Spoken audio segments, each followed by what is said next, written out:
Assalamualaikum warahmatullahi wabarakatuh. Perkenalkan, nama saya Hania dari Prodi Komunikasi dan Penyiaran Islam. Jadi kali ini kita akan membahas mengenai ilmu tajwid pada mata kuliah Tahsin Qiraah. Ishar halqi. Ishar halqi adalah salah satu hukum bacaan yang terdapat dalam ilmu tajwid. Secara etimologis, ishar halqi berasal dari bahasa Arab yaitu ishar yang memiliki arti terang atau jelas.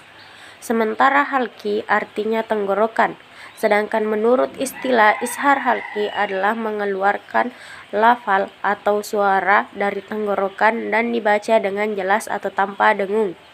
Hukum ishar halqi ada dua, yaitu hukum bacaan ishar halqi apabila ada nun sukun atau tanwin bertemu dengan salah satu huruf halqi.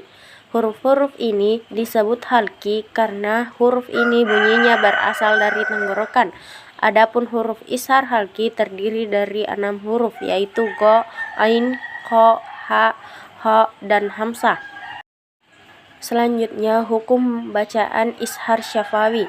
Hukum bacaan ishar syafawi adalah apabila hukum mim mati bertemu dengan salah satu dari 6 huruf hijaiyah kecuali mim dan ba, maka harus dibaca dengan jelas atau terang.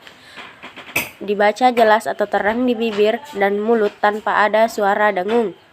Sebab hukum mim mati adalah pertemuan dari bibir bagian bawah dan bibir bagian atas.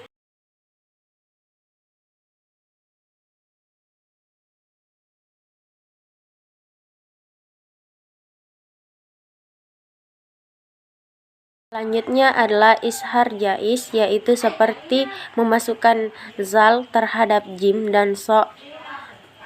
Contohnya adalah laqad sami'a, laqad sarafna. Itu hukumnya ikhtilaf.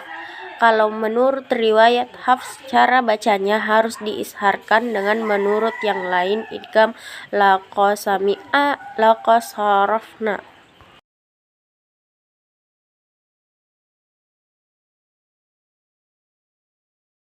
Selanjutnya adalah ishar jaiz, yaitu seperti memasukkan zal terhadap jim dan so. Contohnya adalah laqad sami'a, laqad sarafna. Itu hukumnya ikhtilaf. Kalau menurut riwayat Hafs, cara bacanya harus diisharkan dengan menurut yang lain idgham laqad sami'a, laqad sarafna.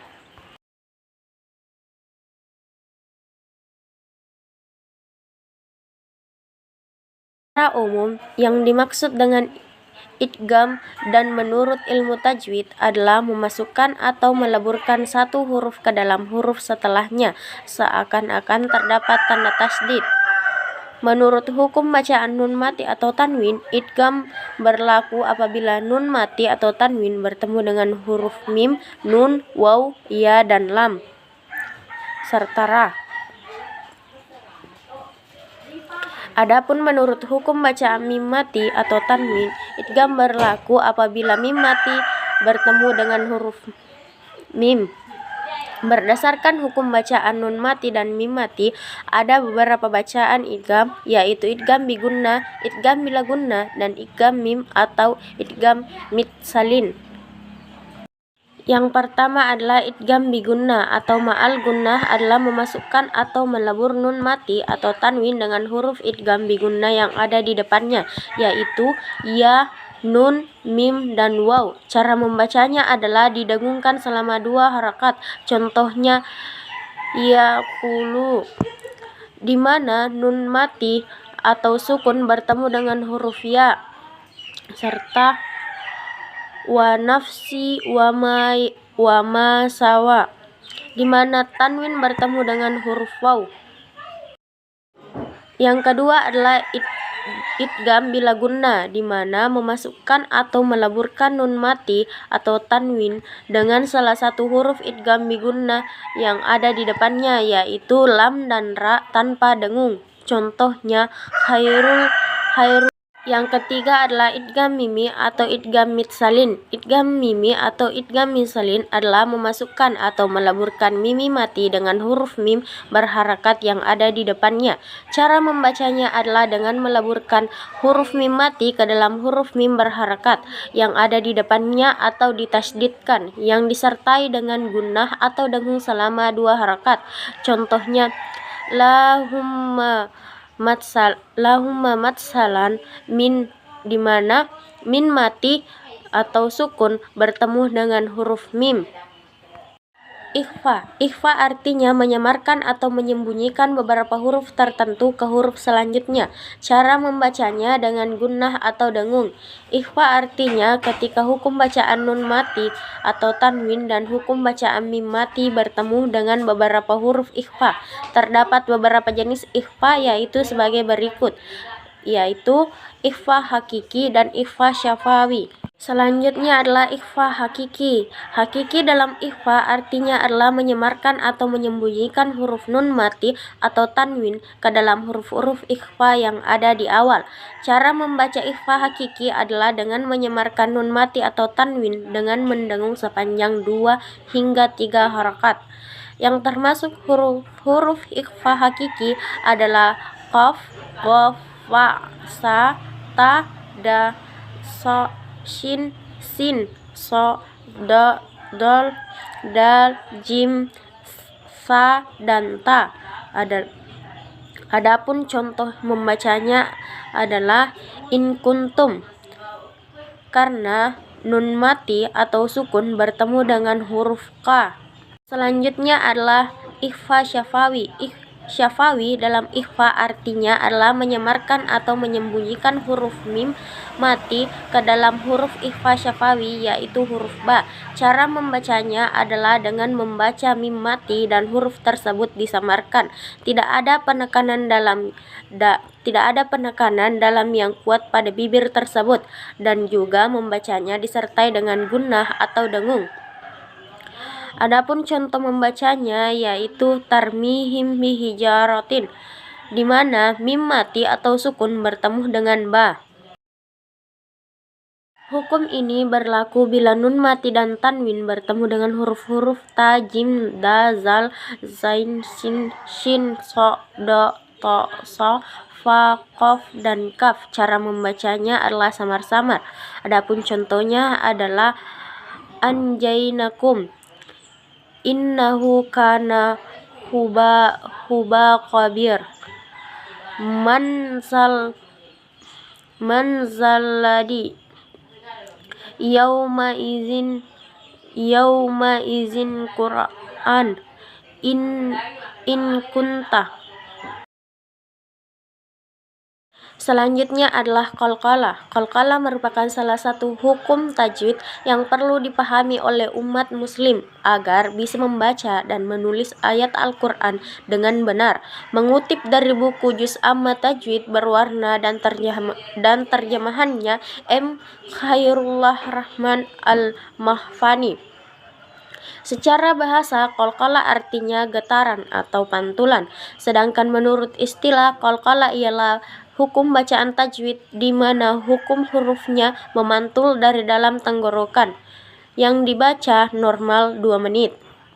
Secara umum, bahasa ilmu tajwid mengenai qalqalah terbagi menjadi 2, yaitu qalqalah kubra dan qalqalah sugra. Setiap orang yang belajar membaca Al-Quran harus memahami 2 hukum qalqalah ini, karena termasuk bagian dari kesempurnaan tilawah Al-Quran. Lantas, apa pengertian qalqalah hukum dan contohnya dalam ilmu tajwid?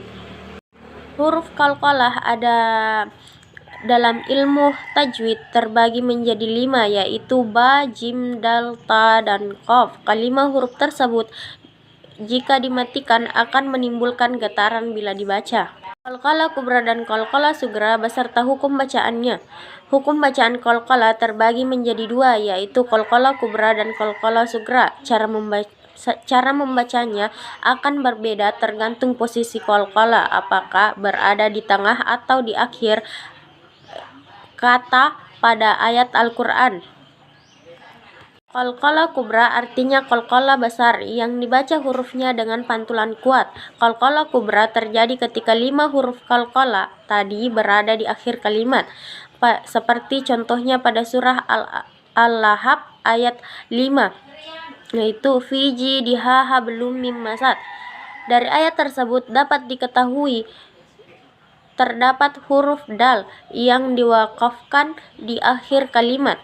Selanjutnya qalqalah sugra dan contoh bacaannya. Sebaliknya dari qalqalah kubra. Jadi qalqalah sugra artinya kecil dalam bahasa Arab. Dengan demikian pantulan bacaannya lebih ringan. Lazimnya qalqalah sugra dilakukan pada 5 huruf qalqalah yang berada di tengah ayat. Contoh bacaannya yaitu inna syani'aka huwal abtar, di mana dari ayat tersebut dapat diketahui terdapat huruf ba yang diwakafkan di tengah kalimat. Selanjutnya adalah wakaf. Pengertian dari segi bahasa, wakaf bermakna menahan atau berhenti. Maksud dari wakaf dari sudut bahasa adalah manakala dari sudut istilah tajwid ialah menghentikan bacaan sejenak dengan memutuskan suara di akhir perkataan untuk merampas dengan niat ingin menyumbangkan kembali bacaan. Sedangkan dari segi istilah bermakna menghentikan sejenak bacaan Al-Quran dengan tujuan untuk bernafas disertai niat untuk kembali melanjutkan bacaan. Adapun pada tanda wakaf jaiz, hukum bacaan wakaf boleh berhenti atau boleh melanjutkan. Contohnya pada wakaf jaiz terdapat pada surah Al-Qadar ayat 4 yang berbunyi tanazzalu malaikatu waruhu fiha biizni rabbihim.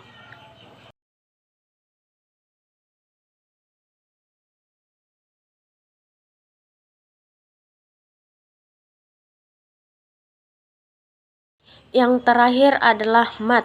Secara bahasa, mat mempunyai arti panjang, sedangkan secara istilah, mat mempunyai pengertian membaca panjang pada huruf yang ada pada Al-Quran.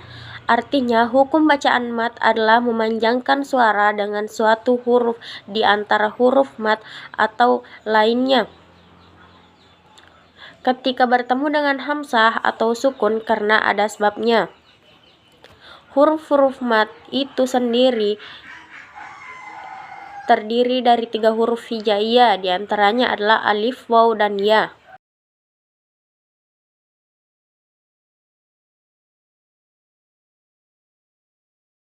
Adapun contohnya pada mat tabi'i pada surah Al-Ghasyiyah yaitu wujuhu yauma idzin khasi'ah, di mana terdapat waw sukun setelah dhammah.